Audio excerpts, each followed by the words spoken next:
নরসিংদীতে অগ্রণী পাঠাগার ও যুব কল্যাণ সংঘের আয়োজনে তারুণ্যের ফুটবল টুর্নামেন্টের সেমিফাইনাল খেলা অনুষ্ঠিত।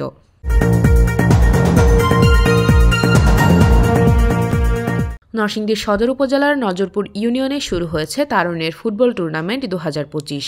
বুধবার 26শে ফেব্রুয়ারি বিকেল ৩টায় নরসিংদী সদর উপজেলার নজরপুর ইউনিয়নে ঐতিহ্যবাহী বুদিয়ামারা নোয়াবালিগাজী উচ্চ বিদ্যালয়ে ফুটবল মাঠে জমকালো আয়োজনে টুর্নামেন্টটির সেমিফাইনাল অনুষ্ঠিত হয়েছে।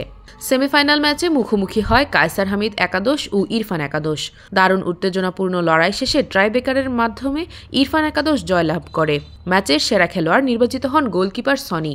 অনুষ্ঠানের প্রধান অতিথি হিসেবে উপস্থিত ছিলেন জনাব আসাদ গাজী, বিশিষ্ট সমাজসেবক, কালাই গোবিন্দপুর ও প্রবাসী সৌদি আরব। সভাপতিত্ব করেন জনাব জহিরুল ইসলাম সরকার, বিশিষ্ট সমাজসেবক, কালাই গোবিন্দপুর ও প্রবাসী ফ্রান্স। উদ্বোধক হিসেবে উপস্থিত ছিলেন জনাব মোহাম্মদ রিমন সরকার, যুবনেতা, নরসিংদী জেলা যুবদল।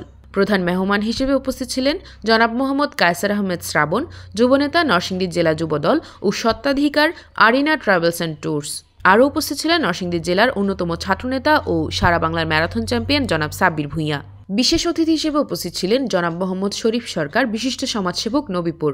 উপস্থিত ছিলেন কন্ট্রাক্টর গাজী শাহজালাল, ক্রীড়া সম্পাদক, অগ্রণী পাঠাগার ও যুব কল্যাণ সংঘ।